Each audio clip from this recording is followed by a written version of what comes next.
So lots going on. Of course, we are looking at this idea for the 36 point action plan from our new government. And I'll tell you something. I don't have it, but I'm sure you'll believe me when I tell you.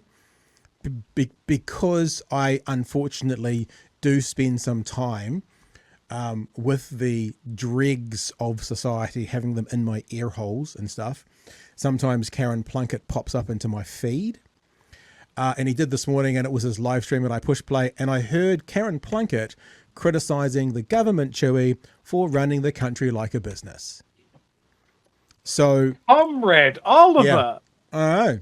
what is going on? So when you've got alt-right, conspiracy theorist aligned, preaching to the anti-vaxxer, anti-mandate, I'm not saying Plunkett's necessarily, I think, but that's the world he's in, actually saying at the end of his show, all right, but someone needs to tell Luxon this isn't a business, and at some stage you'll have to start running this thing like a country. You're like, no, if you've lost that, then there's something to be said. So maybe we'll just get straight into that. We've got the story hot off the press. One News talking about it. We'll have a look at what they've got to say. I've got a few examples of what they talk about. And then, of course, Queen Chloe's response as well. So why don't we start there? Is there anything else you wanted to throw out there before we get into stuff? No, let's kick this pig. Kick this pig. You shouldn't say that. All right, here we go. Set targets, take decisions and raise the energy. That's some of the phrasing in the government's newly released action plan outlining its priorities. Raise the energy. Energy levels are too low. So as a government, we want to raise the energy, Chewy. That's part of our action plan moving forward. One of the biggest criticisms of this, and I'm preempting it a little bit, is basically it does sound like a CEO to middle management where we need to reach our KPIs. That's actually what it all sounds like. That sounds like a fucking dream journal. But you already knew that. I'm just going to manifest this stuff. Yeah. Yep. Here we go. Priorities over the next 3 months. While it includes big ticket items like establishing a regional infrastructure fund, it also lists more obvious objectives like delivering next month's budget. And the opposition has criticised it, with Labour saying the country shouldn't be run like a company, while the Green Party's calling the plan a 36-point bingo card. Political editor Mikey Sherman reports. The Health Minister getting the word out today. Can I say as well, you'll be pleased to hear on that same particular radio/internet broadcast I was listening to this morning, some degrading comments were made about our hairless leader getting a flu jab. So that came out as well as the business criticism. About the seasonal flu jab. Strongly supportive of flu vaccine. So too the Prime Minister. Shane, can you come and hold my hand? The coalition government ensuring it's fighting fit as it unveils its busy quarterly action plan with 36 points. It's very important to me because otherwise, the danger is things just drift. But some of the language used, like, quote, taking decisions, is raising eyebrows. It's a whole lot of jargon. It is very broad. There's no level of detail. It's just corporate buzzword soup. The opposition claiming it's... Luxon was on Breakfast this morning, and I've got two little 20-second snippets where Anna Burns-Francis questioned him about those buzzwords and some more examples of what those buzzwords are, which we'll play after we do this. Window dressing. It's trying to leverage off the fact that the Prime Minister used to be a chief executive, treating New Zealand like it is a business. No, I'm running this as a country and it's different from a company, but I am someone who's come to this job over the last 3 years, as you know, from politics, having led large organisations and having turned a lot of things around. This 36-point plan reads as far more of a bingo card for environmental destruction and trickle-down economics. Action points affecting the environment include finalising policy to keep agriculture out of the emissions trading scheme, making decisions about removing the ban on... Sorry, are you out, Chewy? Is that it? You're out. Our biggest emitter. Yep. Let's keep that out. Yep. Keep that out. Yeah, that's like saying let's work on these people smoking, but we're going to exclude Rothmans completely from what we're actually doing, and they'll be off to the side, not having to worry about it. So completely out, agriculture out of the ETS. Offshore oil and gas exploration and investigating reopening the Marsden Point oil refinery. So it's all, as we've been saying all the way along, it's not new ideas. It's going backwards. It's going backwards. Reopening. It's going backwards. It's not moving forwards. It's going backwards. This is just yet another relentless series of attacks on this government's war on nature. A fuel resilience plan is absolutely important for the industry. I'm advised on some days our fuel security can sink as low as 7 days worth of fuel. New Zealand. You know, there's an answer to that, Chewie, eh? Which we might talk about later in the show. If New Zealand's, there is a bloody answer. There is an answer to that, people. If New Zealand's fuel supplies gets down to only having a week left for the whole country, there's a really clear. It's an electrifying idea, Chewie, that we might get to a bit later on in the show, that this government is currently murdering like you would never believe. I love these guys consistently can identify the problem and then completely fumble a response or an answer to it. Yes, Shane, we can sometimes run low on fuel. Yep. Is opening oil and gas exploration in New Zealand the solution? No, because it's not fuel oil in our area. It's not petroleum. New Zealand First Regional Infrastructure Fund will also be unveiled. $400 million a year, working with councils. When it comes to education, the government will advance the rollout of structured literacy for year 1 to 3 students, bring back charter schools and launch an attendance action plan to get kids back in school, including fines for some parents. We're not going to fine everybody. It's not our main strategy. Just the brown ones. That's actually around things like data and triaging which kids need the most help and how effective the attendance officers are. The coalition hoping its 3-month checklist The blue one's the better. will pay off. All right. So I do have another clip specifically, which I don't think we'll play tonight, but specifically around the threats that they're making to punish parents. And I do have some data around, they're constantly talking about 46% of children are only there full time, yada, yada, yada. I've got some data around that. But the thing moreover than that I've been thinking, Chewie, and I'd love your thought this, and I'd love your thought chat about this, is that all this government seems to have is the stick. I was taught that you catch more flies with sugar than vinegar. I think that's the same. And all that they seem to have is the vinegar. All they seem to have is we're going to punish you if they don't. I wonder if there'd be a better way, and I guess I'm just wondering out loud, I don't have it right off the top of my tongue, but is there a better way that you could actually encourage what you want to have happen within a community by not threatening to harm them, but encouraging to promise them something, the other side of that coin, you know what I mean? Yeah, no, absolutely. Carrot or the stick, always the stick. Always the punch down, not the hand up. It just seems to be so consistent. It's one of those things about, I can't knock this government for its consistency. It is consistently awful. That's what it is. They had a program that has been shown by one of our major universities to increase attendance, and they want to scrap it. It's just crazy. Well, this isn't really part of this conversation, so we're going to fly by the seat of our pants a little bit here, because I'm not saying the numbers are great, but I'm saying it's important to have context for what education and absences mean. So this is the report that Luxon's constantly talking about. 46% of students met the criteria for regular attendance present more than 90% of the term. This is a decrease, yada, yada, yada. But what's important to know is what were the other percentages. And you can see it's dropped in the last wee while. So it's definitely gone down. But I did read, I should have highlighted it, there was a reason for it. And it had to do with things like winter, here we go, challenges due to COVID-19. Short term. Now, I'm not doing this to throw it back in Luxon's face, not an excuse. It's just that let's explain the whole thing rather than just letting him have his bullet point. So this is what it says in the report. Short-term illnesses / medical absences continue to be the main driver of non-attendance in Term 3 2023. The level of illness is associated with a continued incident of COVID-19 and winter illnesses.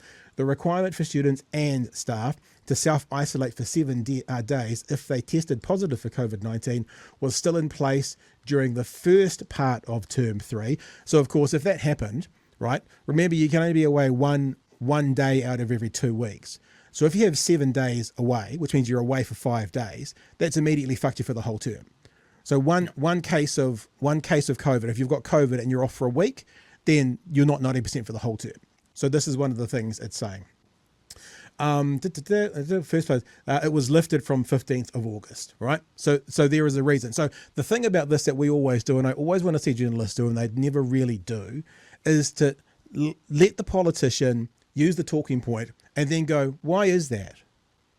So what, Mr. Luxon, why were what we call full-time attenders only there for 46% of the term? Why is that? We get the number, but why? And this will actually show you as well the actual numbers. So regular attendance, that's there for more than 90% of the term, 46%. Irregular attendance, so they're there for more than 80% and up to 90% of the term, 28%. Moderate absence, that's irregular absence, Moderate absence, that's more than 70% and up to 80% of the time, 12%. And chronic absence, that they're only there for 70% or less, is 13%. Now, for me, this is the one that matters most, chronic absence. This is the one, moderate absence, which is still concerning, because let's say they're there 75% of the time. That means they're missing 1 day every 4. That's a day a week, a bit more than that. That feels like it's too much, yeah? But if you have a 9-week term and you're off for COVID and you're out for 5 days, then that already puts you straight to 90%. So I just think it's important, whether you think this is a coverall or not, that we see that the numbers Mr. Luxon are giving are accurate, right? 46%, but he doesn't explain what that is, 90% of the term. He doesn't explain that COVID stand downs were still in place, and he doesn't also explain what irregular absence, which could be 89%. So those two together are about 75%. So about 3/4 of the students are there 80% of the time and more during a time when there was a 7-day COVID stand down, Chewy. That's it. You now at least have the accurate information. I'm not going to comment on whether that's a cover-all for the good or bad numbers, but you have it. So now we can be accurate, Chewy. I love this, though. This absolutely shows what they'll do. Yes, the numbers are technically correct, but removed from all context, that paints a very different picture, right? If you're only going to quote the 45%, then people will draw their own conclusions that, like, what? Over half of students are absent, and that can mean whatever I want it to mean? Yeah, don't spell it out. Don't spell it out. It plays into the narrative. You know, people will fill their own conclusions that these guys are dealing meth for the gangs or doing ram raids or something like that, rather than being off sick for a week.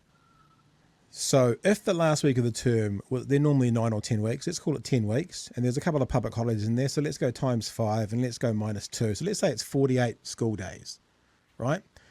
Times that by 0.89, so that would slip into the second one. So if you're away for 3, 4, 5, 6, 7, if you're away for 5.5 days, you're into that 80%, that's 89%.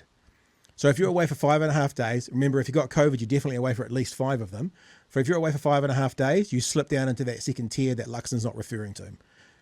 Again, I'm not actually doing this to defend that it's good or bad. I'm just saying that's the accurate information. If you're away for 5.5 days in that term, then you're not going to be in the 90% and up bracket. And then that's completely ignoring the other part of it, of rushing kids back to school with sickness into overcrowded classrooms. Yeah.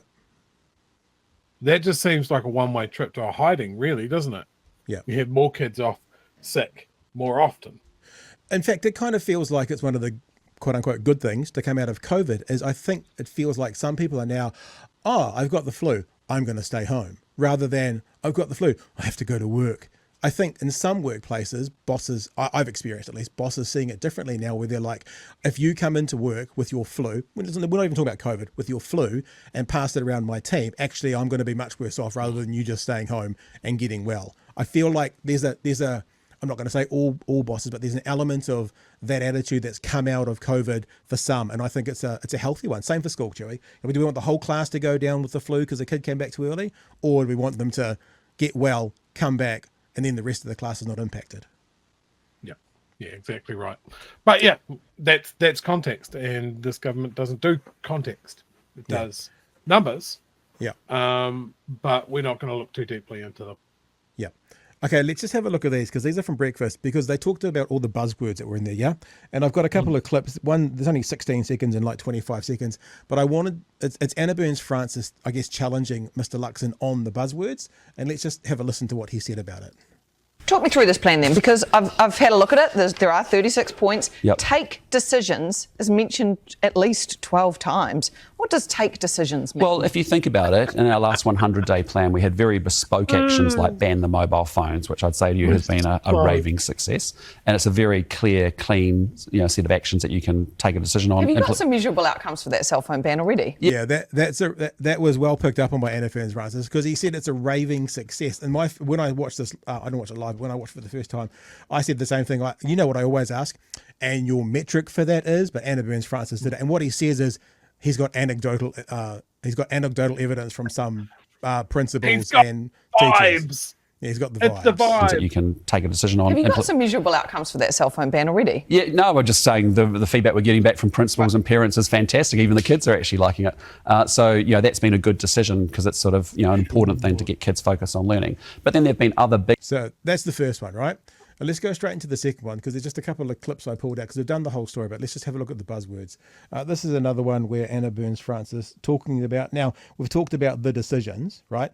Take decisions as being in there 12 times. But how do you measure that? This guy's all about KPIs, he's all about objectives, he's all about achievements. How do you measure take decisions? 13 weeks. Yeah, so how do you measure take decisions then? Well, those are decisions that will. Decision or no decision. Yeah, but when we're actually making a decision in cabinet, for example, that's exactly what we mean. We're saying we're locking on our course of action. We've actually considered the issue. We've taken advice on the issue. This is how the proposal is going to shape up. We're moving it forward so that the next quarter and the quarter after that, we're continuing to get it actually closer to implementation for people. How many? So there you go. There's a couple of examples. I just wanted people to be aware of what the buzzwords are that everyone's talking about. So basically he's saying to measure take decisions, you make decisions in cabinet and then you move it forward. And that's part of their new 36 point action plan, Chewy. As soon as I saw this, right, I've worked in big organizations that love KPIs, that thrive on KPIs, and they love talking about something called SMART. Your goals have got to be SMART. Right? Specific, measurable, achievable, relevant, and timed. So I went through this bullet point list that he's done. And it's a really common corporate thing. Like if you're setting targets for your team or what you want to achieve this quarter and that sort of thing, that's how you come up with them. Because otherwise you can just come up with it's all ethereal. It's all try and grab the cloud sort of thing. And nobody achieves anything. Nothing on this list meets those criteria. Like I love the very specific language of taking decisions. Not making them, taking them. What does it mean? Who talks like that? It doesn't mean anything. It's management gobbledygook through a political evasiveness filter, and he just wants to position himself, say, look, we're doing something, and it's like, no, because it doesn't meet any of these criteria. Like, you can't run a country like a business, you can't run a government like it's a business, and they're not getting it. He's just not getting it. He's farming these things out to his ministers, which is fine. But like, if you're going to put out a list and have other people look at it, and you're going to have all of these eyeballs on it, and they're just going to go, fucking what? What does this even mean? Yeah. Like we pointed out of like raise the energy. One of them is come up with better outcomes for renters. Like, what does that mean? Like, it's great. We can say that we want the weather to be better. You can put that on. Everybody wants the weather, but how do you make the weather better? How are you going to change all the market forces that affect renters in the next 100 days? Just it's laughable that he thinks that this is an action plan. Yeah, and again, when you have some people on the right who are virulent in their political persuasion, telling him to, well, I guess they're not quite telling him to, but they're offering the suggestion that maybe we shouldn't think about the country like a company. When they're saying it, we've been saying that since we printed T-shirts saying not a businessman, just a board member. We've been saying this forever and a day, that if you run the country like a company, you'd actually close all the libraries on day one because they don't make any profit. So it seems that others are starting to pick up on where we led, Chewy. Where we led, sir. Cheers. Would you like a drink? Sorry, I know I'm very rude. I'm pouring myself a drink. Would you like one? I can see one across. I don't think we have that technology. If I get a it. knock on my door, I'm going to be fucking freaked out. We should totally do that one night. That'd be hilarious. Let's just have a quick look as well to co-leader of the Green Party, Chloe Swarbrick's response. Untethered from reality, Swarbrick on government's new action plan. I'll read you some of this report, which is also on One News. In response to the announcement, Green Party co-leader Chloe Swarbrick said there were no surprises nor, quote, meaningful solutions, end quote, in the government's, quote, bingo card for environmental destruction and trickle-down economics, end quote. Quote, Christopher Luxon is not in the boardroom anymore. The irony is these bullet points wouldn't even hold up in the corporate world, vague, immeasurable, and untethered from reality and evidence as they are. What on earth does raising the energy New Zealand brings to international relationships mean? For who precisely and how in reality does the government want to improve the rental market? She said when someone showed you who they are, you should believe them. That was Maya Angelou, I think. Was it Maya Angelou? Believe them the first time. I think she's quoting you. Yeah. Okay. Oh, yeah, there you go. Because I was quoting Maya Angelou. Should believe, actually, the quote is believe them the first time. When someone tells you who they are, believe them the first time. And the government had shown that its focus was, quote, squarely on gutting environmental, climate, and social gains in order to line the pockets of a few at the top. They could at least be honest about it. And Chloe, I agree with you. And to be honest, we've been saying that here for a year. Like, you don't, if you think your ideas are the best in the marketplace of ideas, even if they're abhorrent to some people, you should be honest about them. And you should say, these are, we want to open up native land to mining as much as we can, even if some think it's abhorrent. If you think it's the best idea, we want to get rid of the smoking ban, as an example. If you think that's the best way forward, then you need to stand up and do it. I guess this is a comment for all political parties. Whatever you think is actually the best. One of the things that frustrates me most of all, and I used to talk about this with John Key. John Key went along with working for families and interest-free student loans. Now, I'm cool with that because I was impacted. I got the benefit of that. But that's not national policy. But he didn't have the courage to go, this kind of socialism, because that's how he'd talk about it, is not what's best for the country. What's best for the country is this neoliberal blah, blah, blah. So they play this kind of bullshit middle game where they're not honest about what they're trying to do, and they use buzzwords and they're mealy-mouthed, and they go around and round the corner, and they try and say, they try and gaslight you by saying, no, that's not what we're doing. We're not wanting big tobacco to make more money. We are wanting fewer New Zealanders to smoke, and we're doing that by getting rid of the smoke-free legislation. So they just gaslight you, and they just bullshit you, but what they're doing is they're trying to get those legislations and those laws changed that they think are best, as Chloe said, without being honest about it. And it's the worst kind of politics, whoever does it, Chewy. Yeah, absolutely.